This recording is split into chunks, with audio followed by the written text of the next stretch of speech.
mencoba dan menggunakan di kelas Bapak Ibu, apalagi sudah difasilitasi dengan baik di sekolah. Kemudian dari saya, banyak pertanyaan saya mohon maaf. Akhirul kalam, Assalamualaikum warahmatullahi wabarakatuh.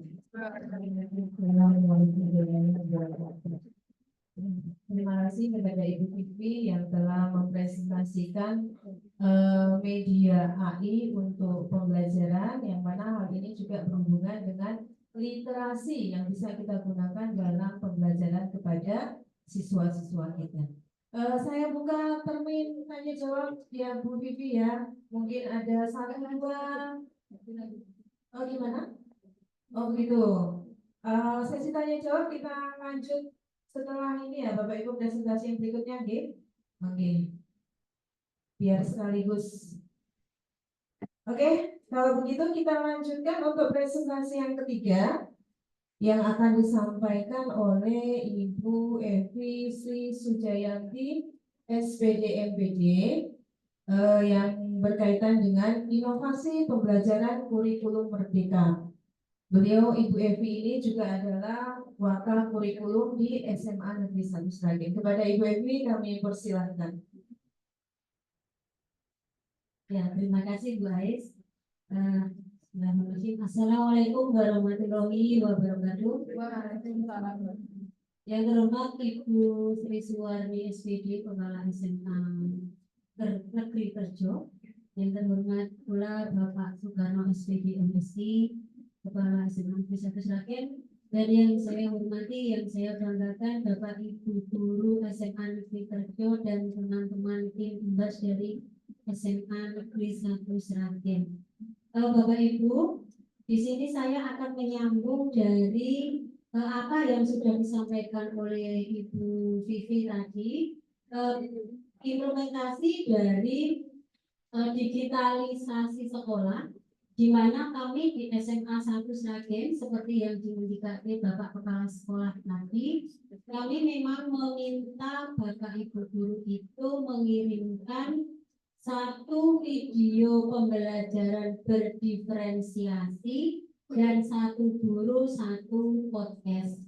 Itu merupakan bukti bahwa Bapak Ibu guru di SMA Negeri 1 Sragen sudah melaksanakan pembelajaran berdiferensiasi yang merupakan inovasi pembelajaran dari kurikulum merdeka. Jadi pembelajarannya di sini tidak hanya memotot ceramah kelas yang nantinya akan membuat anak-anak didik kita itu merasa bosan. Sedangkan kita sebagai guru juga menyampaikan materi ceramah, kemudian misalkan kita, kalau zaman saya dulu sekolah, Bapak Ibu guru saya menyampaikan materi. Kebetulan saya guru fisika Bapak Ibu. Jadi dulu saat SMA setiap hari ketemunya mata pelajaran fisika dan matematika. Bapak Ibu guru datang ke ruang kelas, menyampaikan materi, memberikan contoh soal, langsung ayo kerjakan. Ini ada buku. Dulu itu saya ada satu buku khusus buku latihan soal. Jadi Bapak Ibu guru itu kalau dulu enak banget, menurut saya enak sekali. Cuma menyampaikan materi, contoh soalnya ini, ayo kerjakan. Nomor 1 sampai nomor 10, halaman sekian sampai sekian. Habis itu ditinggal, kadang-kadang cuma duduk-duduk di meja depan. Nggak tahu ngapain Bapak Ibu guru saya. Tapi anak-anak, termasuk saya, sangat antusias Bapak Ibu. Sangat antusias, harus bisa. Aku harus bisa mengerjakan yang 10 latihan soal ini. Karena kalau dulu memang pripun nggih, rasa bersaing dengan teman itu sangat tinggi. Mulai koncoku nilainya api, aku ora piye. Sesuk nek rapotku jelek bagaimana? Kalau saat masa zaman saya seperti itu. Tapi kalau anak-anak sekarang kan boten.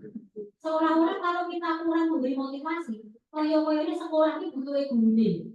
Gitu Pak. Itu gurune.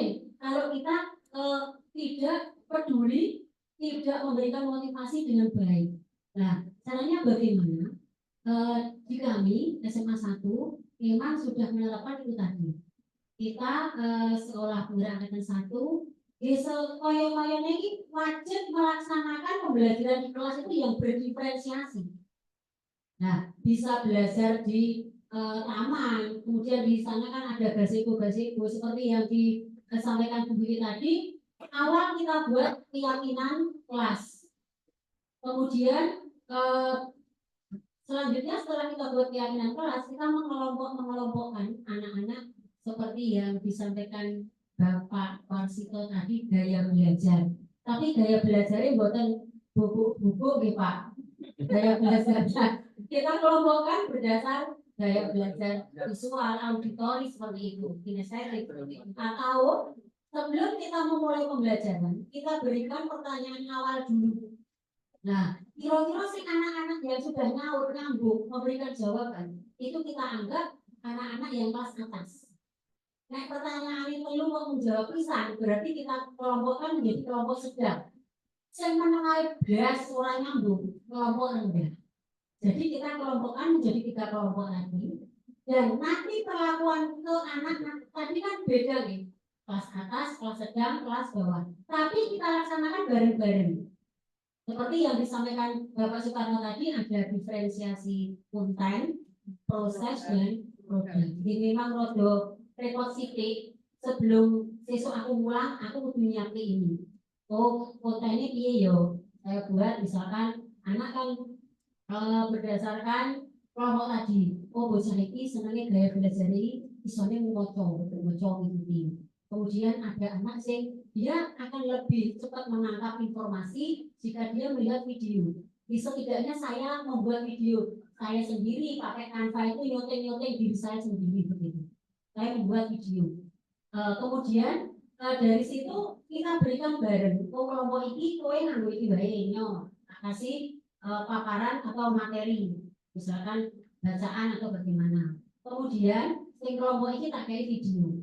Jadi dengan seperti itu kita sudah melaksanakan pembelajaran berdiferensiasi. Dan di saat proses pembelajaran kita kembali ke asesmen bahwa penilaian tidak hanya melulu ulangan harian. Yang nomor 1 atau 20 pilihan ganda atau nomor 1 sampai 5 itu isi tidak.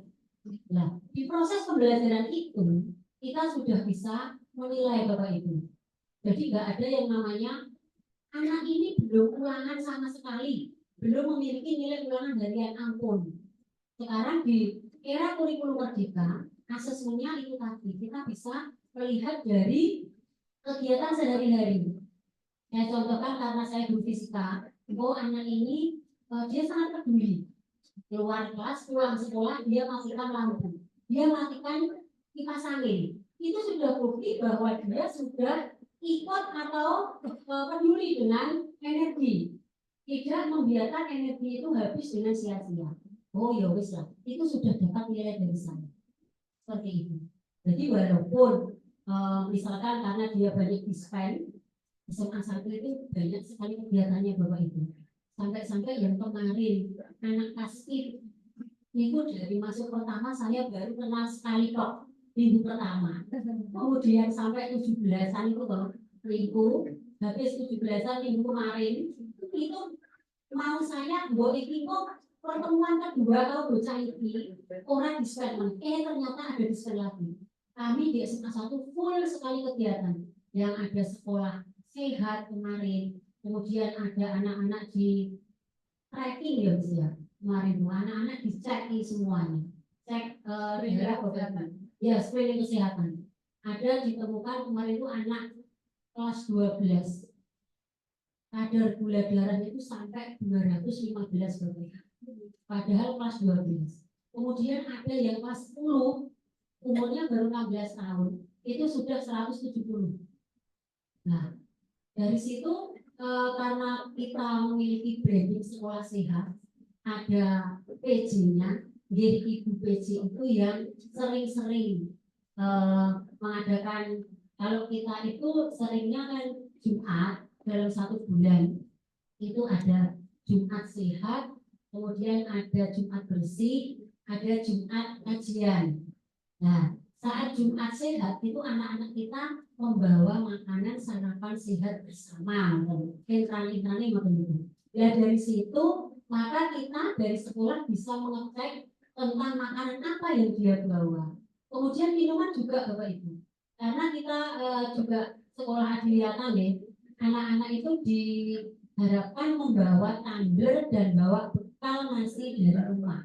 Dengan seperti itu akan mengurangi mereka jajan di kantin itu es cappuccino, es kopi, susu kayak gitu. Dengan membawa bekal dari rumah mau. Nah, kembali ke pembelajaran tadi nih Bapak Ibu. Untuk inovasi pembelajaran kurikulum merdeka sudah saya sampaikan tadi tentang pembelajaran berdiferensiasi. Dan di sini saya mau berbagi praktik baiknya nanti dalam bentuk video. Namun perlu kami sampaikan juga di kami di SMA 1 sudah saya sampaikan tadi satu guru satu video pembelajaran, kemudian satu guru satu podcast, dan branding sekolah yang tadi sudah diatur di Bapak Kepala Sekolah ada 10, itu kita masukkan, kita selipkan ke dalam modul ajar begitu. Jadi modul ajar yang intrakurikuler itu juga kita masukkan. Paling tidak dibuatkan 10 itu semuanya tidak. Paling tidak ada 2 atau 3 branding sekolah kita. Kemudian untuk branding sekolah dalam modul pembelajaran P5, insya Allah nanti kami tanggal 9 September akan memulai pembelajaran P5 yang pertama di tahun ini. Kami mengangkat tema tentang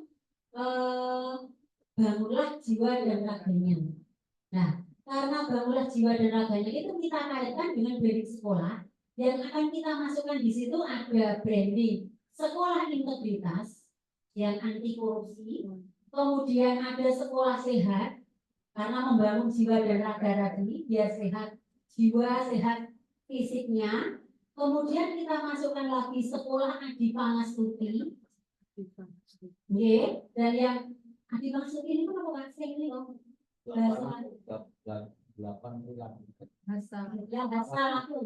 bahasa aku. Kemudian ada satu sekolah siaga kependudukan Bapak Ibu. Jadi ada 4 branding yang nanti akan kita masukkan ke dalam modul ajar P5. Nah kemarin kita sudah koordinasi yang kedua dalam penyusunan modulnya tadi. Jadi di pembelajaran P5 kami memang membuat tim Bapak Ibu. Dari kelas 10, 11, 12 itu kita buat tim dulu, tim project, kita beri nama tim project. Nah, di situ nanti tugasnya ada 15 Bapak Ibu guru nanti menyusun modul ajarnya yang akan, jadi kami setiap akan ada project kita buat modul yang baru. Kita sesuaikan dengan kondisi. Misalkan kalau kemarin itu barengi dengan pemilihan ketua OSIS tahun kemarin, sehingga kita angkat dengan judul suara demokrasi. Nah, oke, kita ambil itu. Jadi setiap mau ada proyek kita buat modul yang baru Bapak Ibu. Nah untuk tahun ini nanti kita rencanakan ada 3. Yang kelas 10 itu 3 kali kita ambil 3, kemudian kelas 11-nya 2. Mengapa? Karena dulu saat dia kelas 10 sudah 3. Dia kelas 10 itu 3. Nanti kelas 11-nya 2 dan kelas 12-nya 2. Jadi setiap mau ada proyek kita nyusun modul dulu. Kemudian setelah kita susun modul dengan menurut kami sudah fix, kami selalu mengadakan simulasi pembelajarannya. Jadi biar Bapak Ibu guru saat mengajar di kelas tidak merasa kebingungan. Ini maksudnya piye? Itu boten. Kita cari hari yang tepat, kira-kira semuanya bisa untuk mensimulasikan pembelajarannya. Yang simulasi sinten, yang simulasi yang tadi yang mengisi proyek tadi, Bapak Ibu guru yang lain menyaksikan. Kemudian saat pelaksanaan satu modul kami sudah buat semuanya. Kita sampaikan misalkan Senin itu kita mulai, kalau tidak Jumat sudah kita sampaikan. Kemudian untuk kegiatan per hari kita sampaikan setiap hari Bapak Ibu. Jadi hari ini nanti kegiatannya ini per lembarnya kita berikan di tiap-tiap kelas. Seperti LK atau lain Bu Es. Seperti itu. Baru nanti kita berjalan di akhir hari terakhir itu tidak mesti harus ada tutorial. Ini nanti kami juga tidak berencana gelar karya karena rencananya akan kita laksanakan saat bareng kelas 10, 11, 12 itu di bulan November teman-teman. Seperti itu. Seperti itu Bapak Ibu, saya akan menyampaikan tentang video pembelajaran berdiferensiasi dari teman-teman di SMA 1.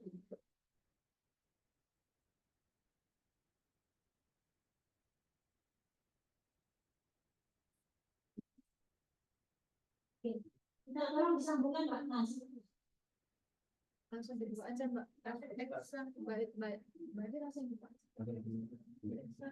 Tema teks. Bisa Indonesia.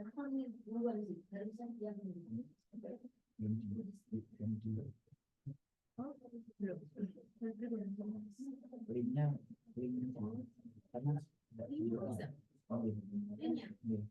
Ini aja Mbak. Nggak sinkron. Yang video itu.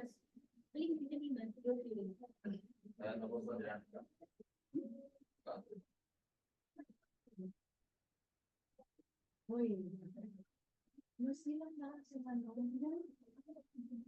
masih lama.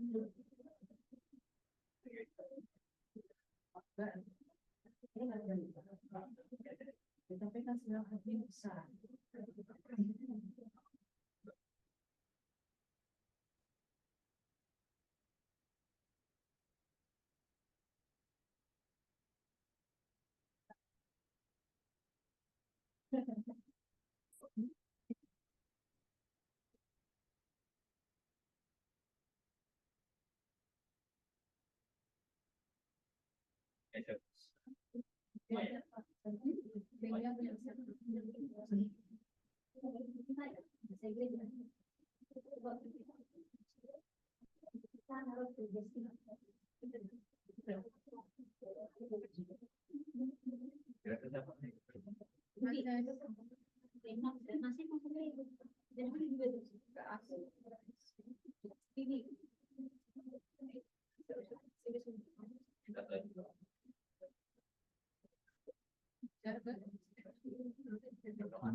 Atau udah desain berdua?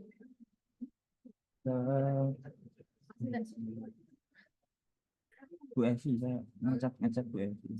Apa jangan ngecat Bu Evi? Oh, Bu Evi masa ini ngecat penjenengan. Yang dikasih linknya Mas Gilan.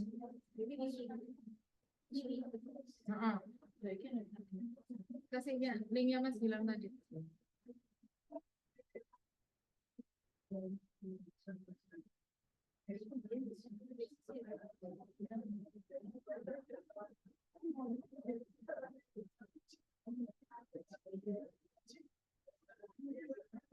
Sampun Mas.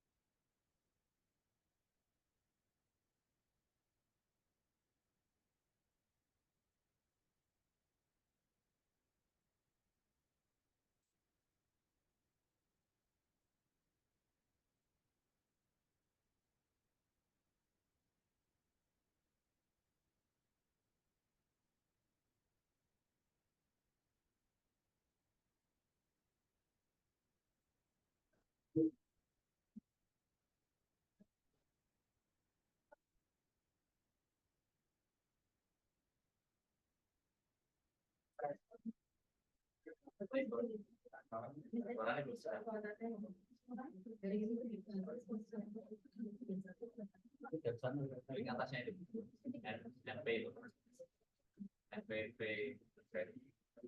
bawah. Nah, link observer hari-hari yang lain. Stiker.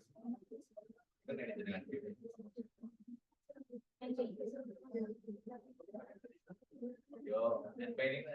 NP ini.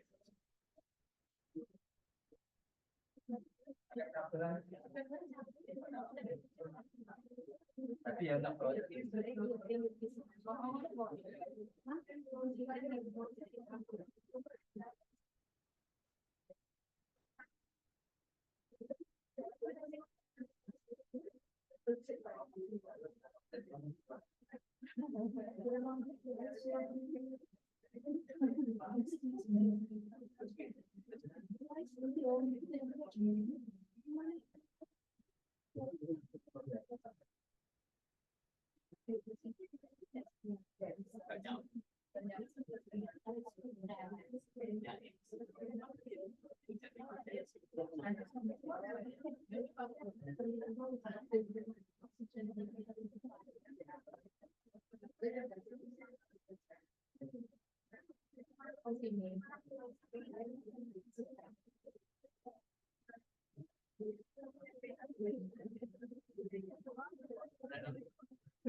Line in.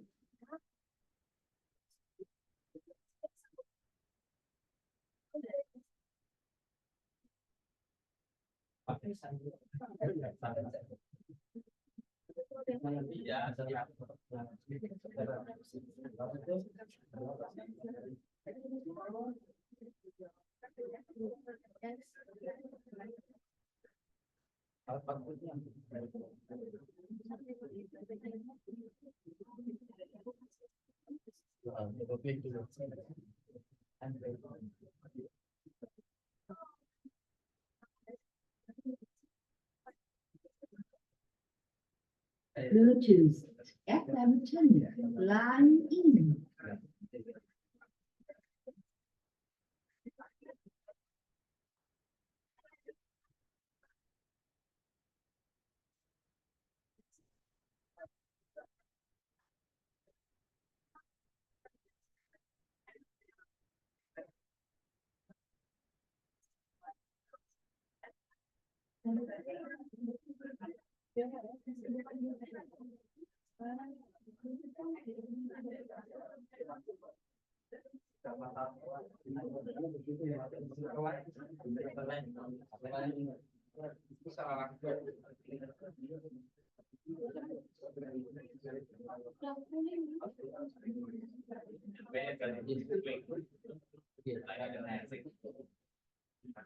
Oh, oh,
Jadi gini Bapak Ibu, untuk pembelajaran berdiferensiasi, setelah tadi guru menyampaikan atau bersama-sama dengan siswa membuat kesepakatan atau keyakinan kelas, kemudian guru mengadakan tes diagnostik awal tadi untuk mengelompokkan, kemudian menyampaikan tujuan pembelajaran yang akan dicapai. Nah, ini guru memotivasi peserta didik memiliki budaya positif dan perilaku profil belajar Pancasila. Karena beliau guru bahasa Inggris, ini berbicara dengan berbahasa Inggris.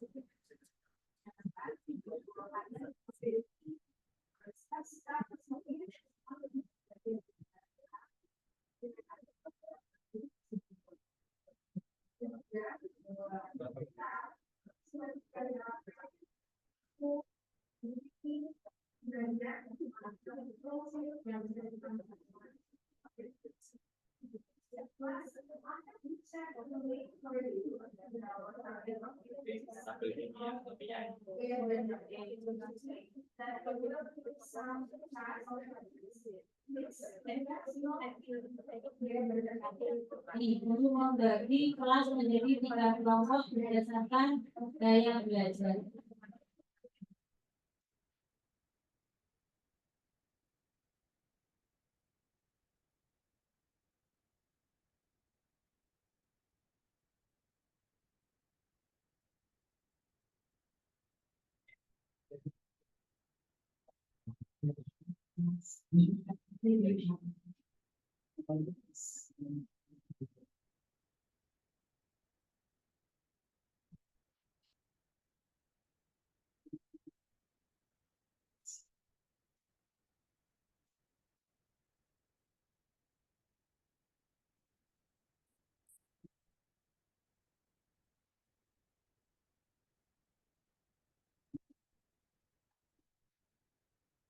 Guru mengajarkan Bapak Ibu bisa meminta anak kalau salahnya mungkin dia lebih ke depan begitu juga boleh.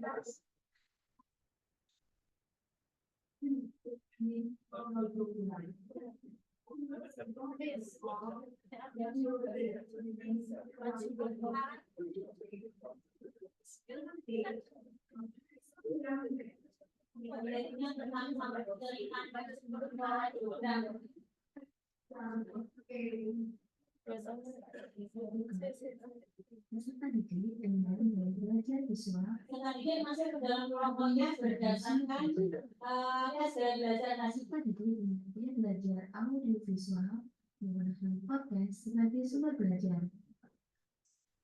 Peserta didik yang belajar inisiatif menggunakan buku teks sebagai sumber belajar.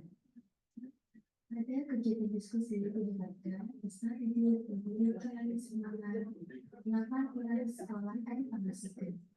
Antara lain, kita mendorong, mengikuti, belajar semangat, pembahanan, mengikuti, pengertian, agar ansur dan cepat sendiri.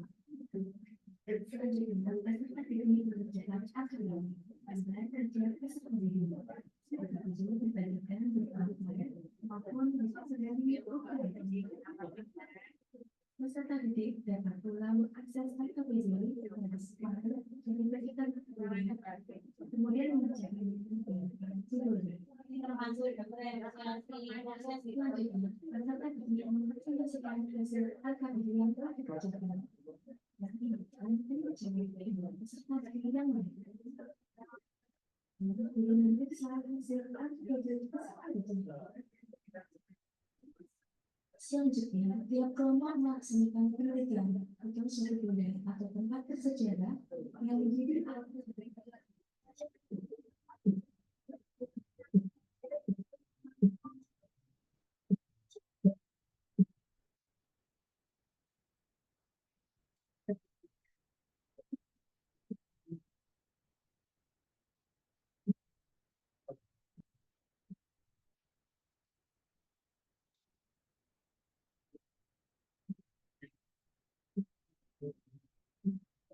Nanti untuk diferensiasi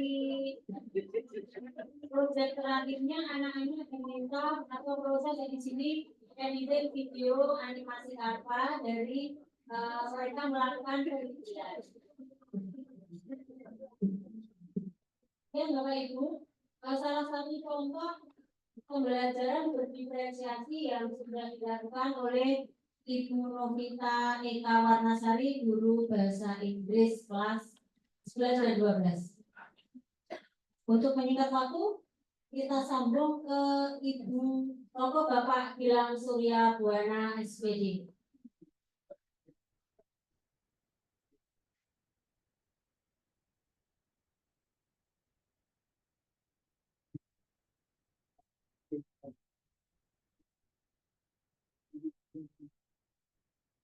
Kita